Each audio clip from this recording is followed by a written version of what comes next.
Welcome, everybody, to Freelance Writing Direct. I'm your host, Estelle Erasmus, the author of Writing That Gets Noticed, Find Your Voice, Become a Better Storyteller, Get Published, and it is now a course at NYU and an elective towards the journalism certificate. Every week, I speak with novelists, with authors, with writers of every niche to talk about their tips, their tricks, their strategies, and how the sauce is made, including creative advice. I'll talk about essays and articles and share my own experience from 3 decades of publishing. So join me every week and grow your business and build your craft with Freelance Writing Direct.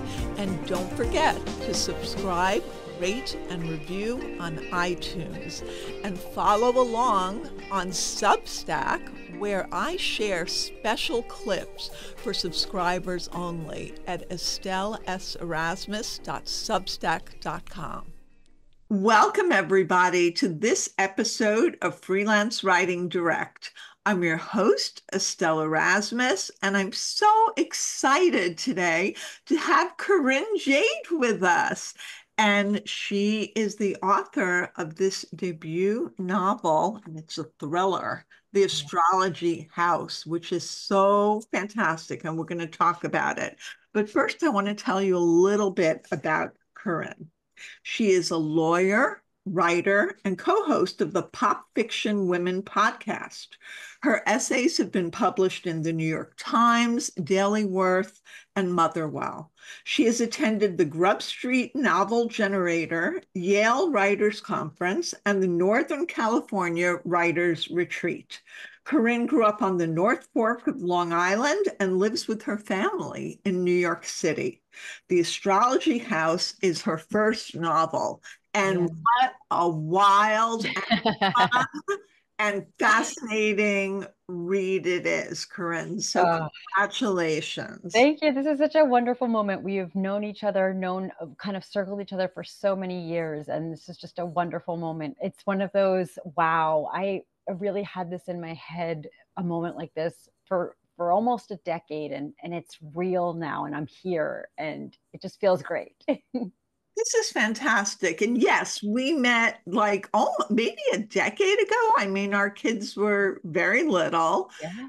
I think we started with social media and mom blogging. Yes. And then we met at an event in real life and we had connected in other ways. So I love when people that I saw at different parts of their lives and different stages in their writing journey and where they've come to. And I love being able to celebrate that. So same. We're here. We're still here.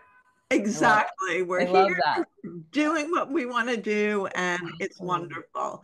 So let's dive into it. I mean, the Astrology House.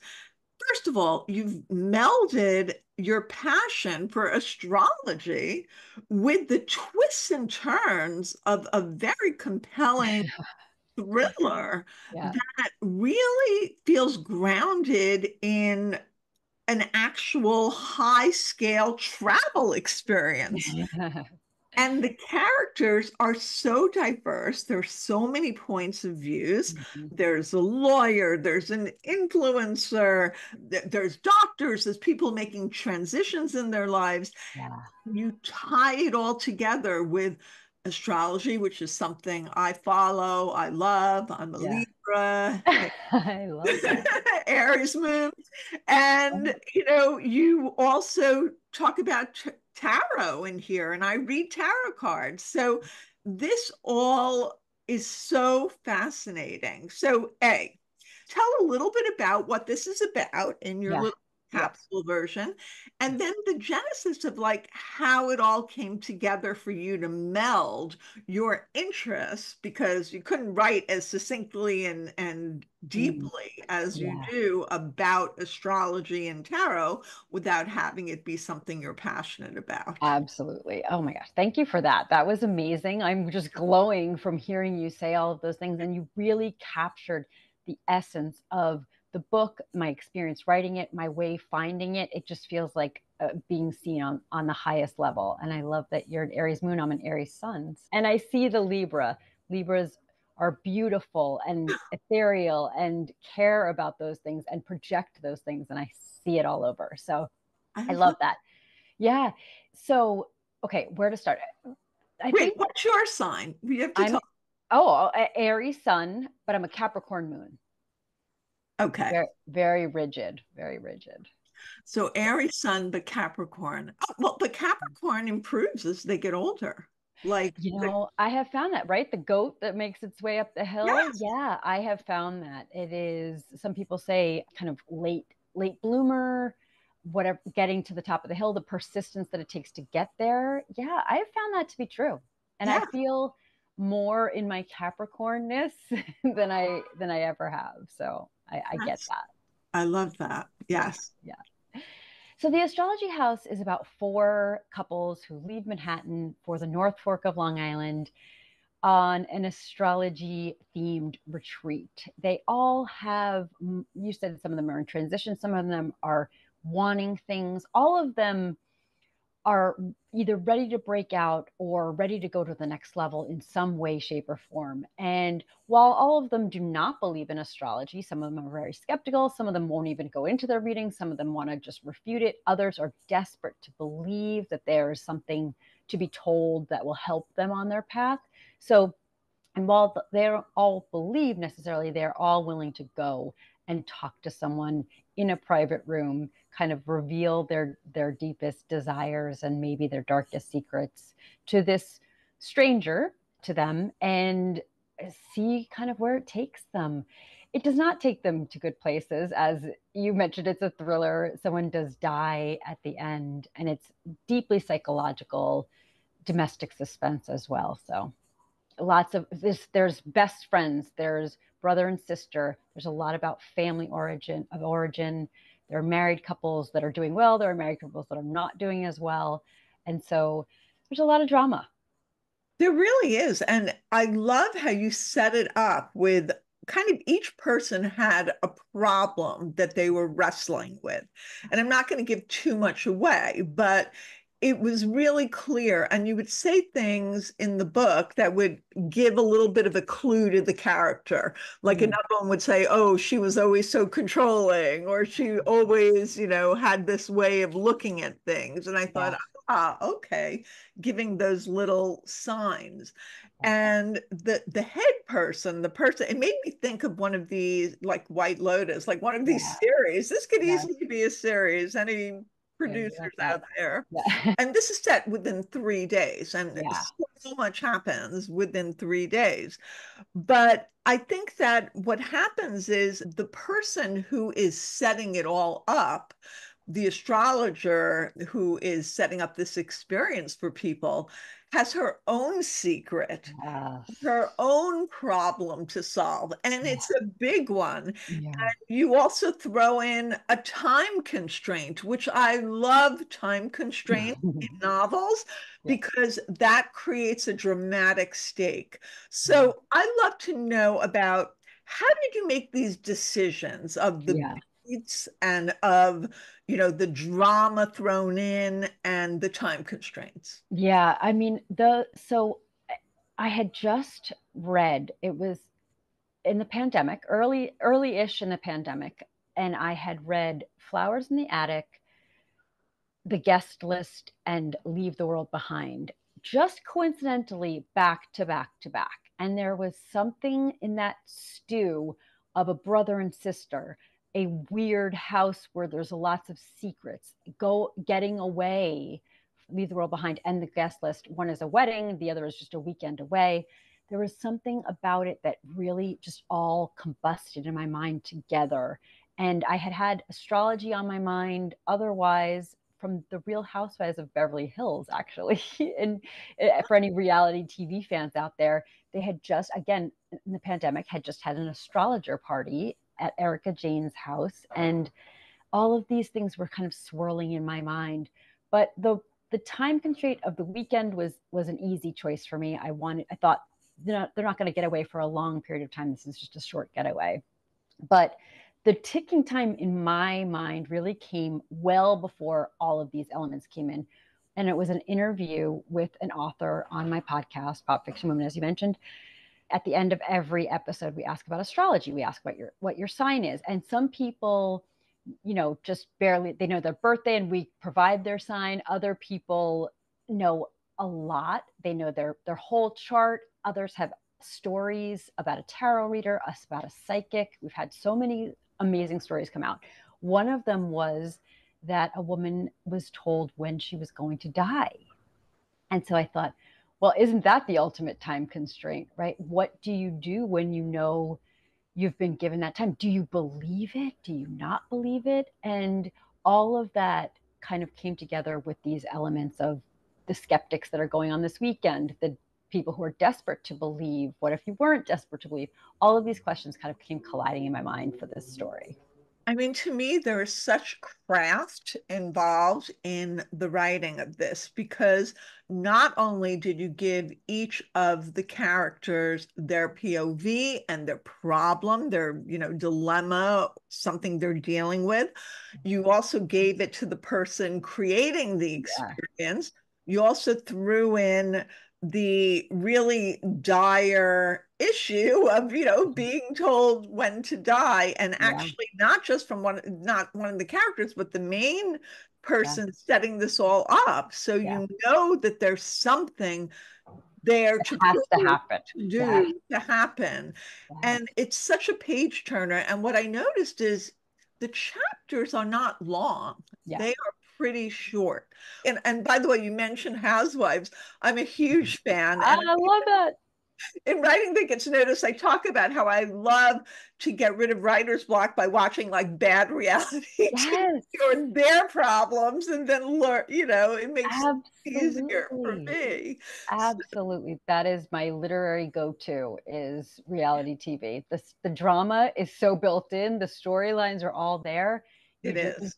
You can just borrow from that. Yeah. I love that that is such an important part of the foundation of Yeah. how this all came together for you. Yes, absolutely.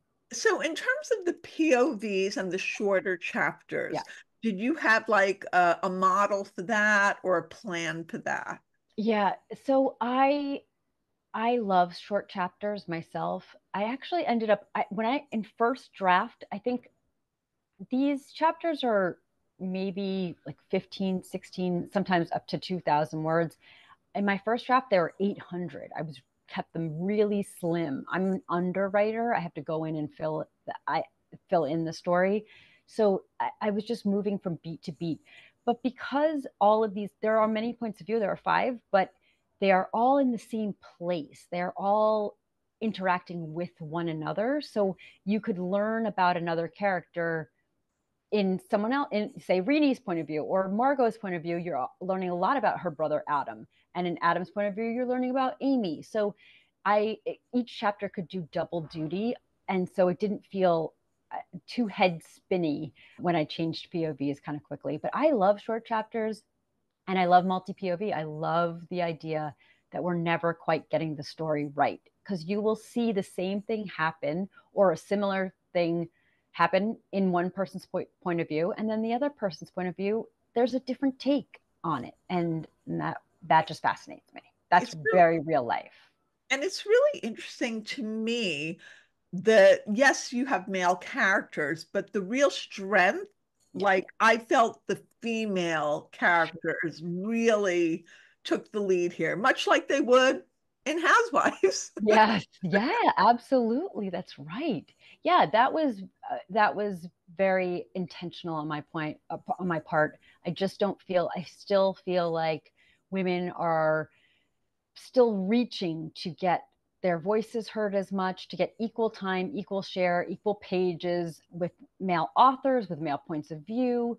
And I just thought I want to give a plethora of them and also to point out women aren't one thing, right? There are four women points of view in this and they couldn't be more different. So women aren't one thing. So it's not like, we're getting equal time, meaning we're fully represented by one type or archetype of woman. So I wanted to give as much as I could. And I Very love the whimsical. concept of them all being together and all interacting because I've seen novels where it's very separate. It's like this Mhm. person's story. And then later on, they, get together or I mean, there was somebody from the 70s who wrote like very separate stories and then they would much later come together. And I think it's much more engaging when they're all interacting and they have needs that are at odds with each other, Yes. but Yeah. that also there's like drama on every page. And one of the techniques that you use to move story along, which I found so fascinating, is these astrology cheat sheets. Yes. And I'm going to pull one to show like kind of what it looks like in the book. I love that. So stars harbor astrological retreat, and it goes guest name Joe. So in this case, it's one of the men. Yep. Sun sign Taurus, moon sign Virgo, which is why I told you I was Libra.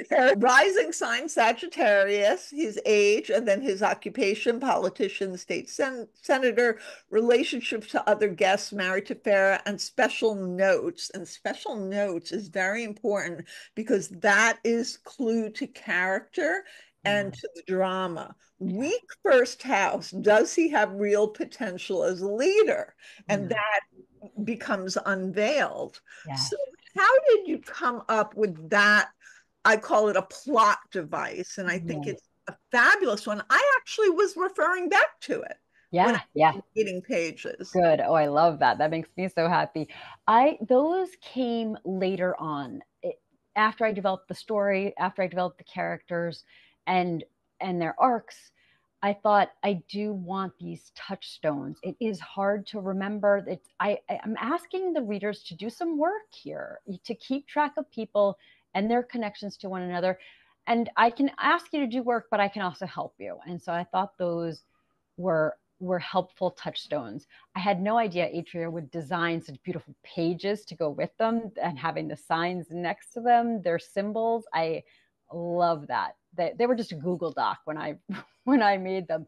But again, I thought they were clues. I thought they were touchstones and an easily digestible point.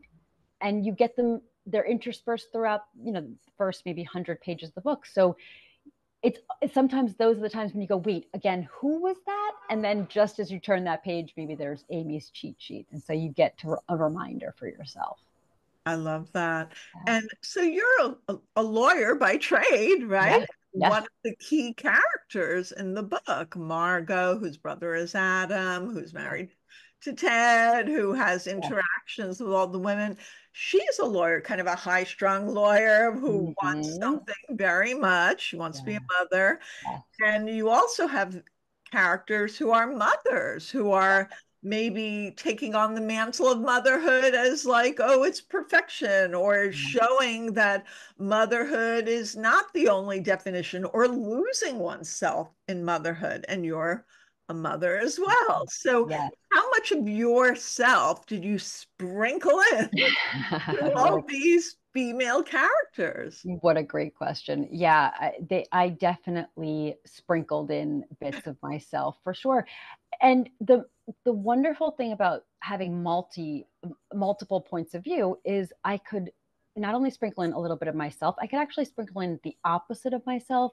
I could sprinkle in, you know, the point of view of the worst person who's ever confronted me about something I've said, and I could give them a point of view, and then I could have them have a dialogue I never had a chance to have, whether it was, somebody commenting on social media or on a blog post I had written, and I never had a chance to actually engage with that conversation. I could do it here. And I also think it hopefully lessens the idea that any one of them is me versus a little bit of me in every single one of them. Because some of them, I mean, all of them do things I would never do. And some of them say things and believe things and hold opinions that I very much do not. And then others do hold similar opinions. So I got to really present a very full picture on topics that I care very much about: motherhood, marriage, definitely. Yeah. Yes, yes. And it's almost like the house where this all took place became like an additional character Oh yeah. because people there had dreams and they had visions and there were all sorts of Mm. secrets within the architecture of the house Yes. itself.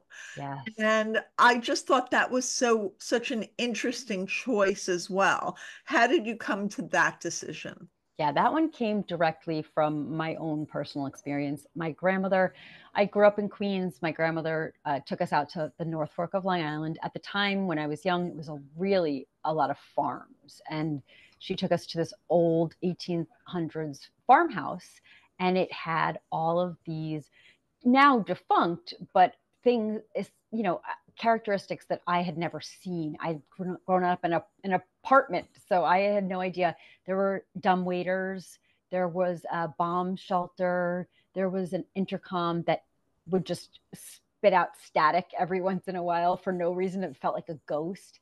So all of these things were so, especially in my childhood, were so exciting to me. They were full of wonder and stories. I was like, what is this about? But at night, they were pretty scary. And I thought that dichotomy of adventure and fright and fear and safety versus entrapment. I just think those things, like a day, the light and dark part of the night and the daylight hours, always exist. And so I really wanted to play that up. And I used a lot of the features that I remember being particularly scary or interesting to me as a child. And I put them right in this house. Yeah, it's really full of drama and conflict and scenic description and fabulous dialogue that felt so realistic, almost like it could Yeah. be like the same type of dialogue, these women being catty with each other or being supportive with each Yep. other.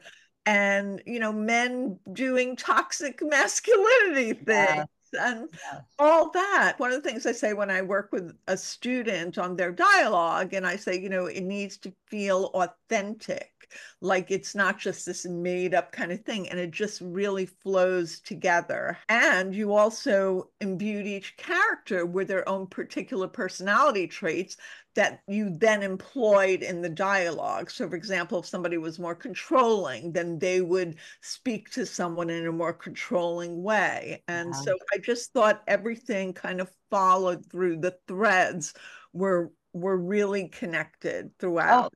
thank you so much. Dialogue is something that I love movies, I love TV. I have from a very young age. Dialogue is something that comes fairly easy to me.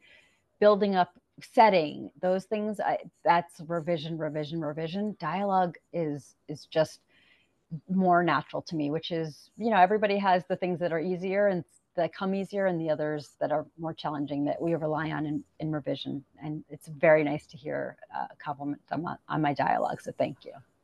Sure. Well, you started this during the pandemic, Yeah. right? Yeah. And so it recently came out. So how long would you say it took you, even with all the revisions, to finish it?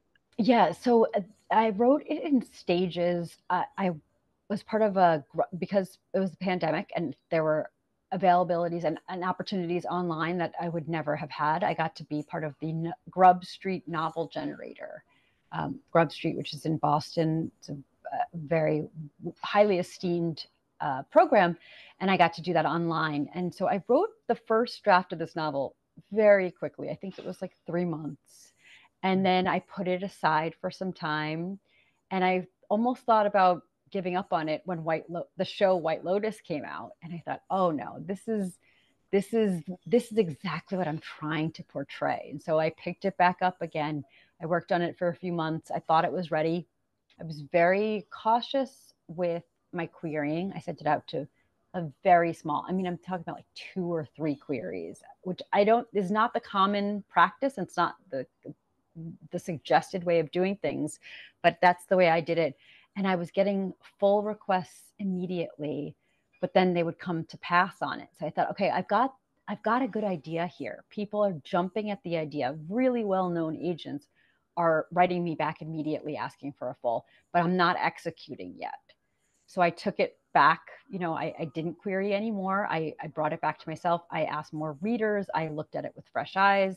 I did another round of revision, and I did again, sent out some test queries.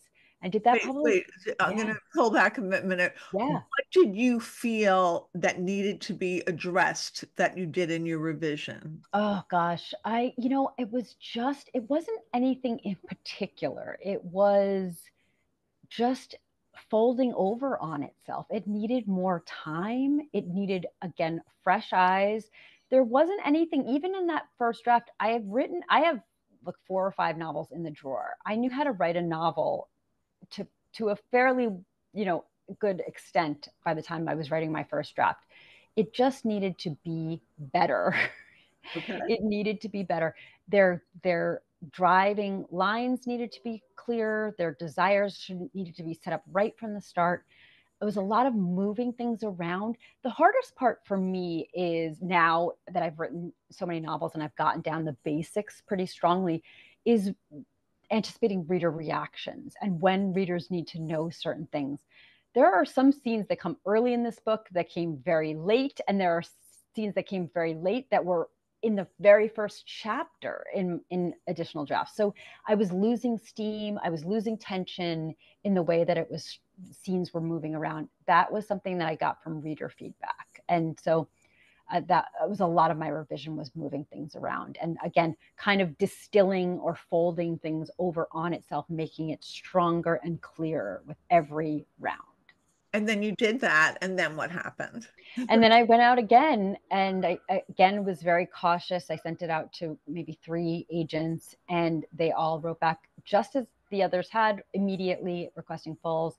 And this time, less than 24 hours later, I got an email from the woman who is now my agent, and she said, "Can we have a call?" And so I said, "Okay." But I'd been trying to do this for a long time. That was very quick. I really got on the phone with her, not realizing that she was going to offer me representation. And when she did, she said, "You sound shocked." I said, I am shocked. I just, not that it wasn't leading up to this. It should have been clear, but just that I had been working on this for so long generally, and to have that moment come true. And then I reached out to the other agents. They all ended up offering representation, but they were all amazing and wonderful, and I wish I could have all of them, but I ultimately just went with the one who got it first. She knew it. That's Yeah. something to be said for that, getting it first and understanding what you're trying Yeah, to do with it. she did. And you mentioned about scenes. What is interesting to me, sometimes in a thriller, it's a lot of build up, build up, build up. And then at the end, it's like everything is revealed. I feel like throughout, there were little revelations Yeah. about relationships, about secrets, Yeah. about backgrounds. And then when you think you know everything, there's a real twist at the Mhm. end. Yeah. And then when you think you know everything there's yet another twist that's like almost on the last page, which I'm Yeah. definitely not going to give away. Yeah. But it really was interesting to me because I thought, okay, this is a great way to approach a thriller because it's kind of thrilling because you don't know what's coming next. And then you get the sense that, well, if I've learned this, there's still more to learn because I'm only in the first Yeah. 50 pages of the book, Yes. you know? Yes, yes. Yeah, that's also something that's really important to me. Again, maybe that is from how much TV I watch, especially limited series. I'm just thinking about what's going to keep you yes, ultimately someone dies and you don't know who it is and who's killed them and why. But that's not enough to sustain the 300 pages in between. It's just like, in White Lotus or The Perfect Couple or whatever show you're watching, what's coming in episode 1, but what's going to make you watch episode 2, 3, 4, 5, 6? Because otherwise you could just go to 8 and find out, or 10 and find out what happens. But I wanted revelations. And also, that is also a function of having a big cast of characters. If I gave you everyone's reveal in the last 50 pages, it would be too much. And so I spread that out over the course of the book to keep you hooked. Love it. Yeah. So, Carinn, you have 4 or 5 novels in your drawer. Is this your next step? I mean, your book just came out, but is this your next step to do another novel? Oh, yes. Yeah. This is something I have wanted for a long time, maybe even young, as a young girl. I love stories. I love storytelling. I loved reading. And so this is definitely something that I've wanted to do for a long time. I, in fact, became a lawyer because it was what sensible writers would do, right? It's, you can do all the things that you do in writing: write, read, research, be persuasive as a lawyer. And that was, again, the kind of sensible, logical way to do all the things I wanted to do. But now I get to do what I actually want to do, which is write fiction. And this is definitely, I'm already deep into book 2. So I love that. Well, I completely agree about lawyers. I took a test once when I was in high school. Yeah. And said, oh yeah, you could be an actress, a writer, or a lawyer. Yep. Exactly. Yes. Yeah. So I started with singer, but then went into communication. There you go. Yeah. But I could have, that could have been a path. And I think there are a lot of creative lawyers out there, but not everyone has the fortitude, resilience, and bravery to move forward on their dreams. So kudos to you. Thank you. It was a rocky path and not a straight. That's the thing about lawyers. It's a very well-worn track. 4 years of college, 3 years of law school. 4 years of college, you take the LSAT. 3 years of law school, then you take the bar exam. You then become a lawyer in whatever form you have. I went to a big firm, and there are literally lockstep. Every September, you graduate to a first year, a second year, a third year, a fourth year associate. It is a track that is so worn, and nothing could be farther from the truth for a published author. It changes all the time. No one path is the same. Even the people who debut the same year have different paths. And then the industry changes. It is the opposite of a well-worn path. And it was a challenge, but I'm so happy I'm here. None of the challenges overshadow the joy and the just passion I feel about doing this work. So. Well, congratulations. It's been such a pleasure talking to you, and I'm excited for the continuing journey of this book and then your next one. Thank you so much, Carinn. Oh, thank you. Follow me at estelleserasmus.com on my website and on social media, which is Instagram, TikTok, and Twitter at Estelle S. Erasmus. And we're now on YouTube for Freelance Writing Direct. Follow along, and soon everyone will be reading what you're writing.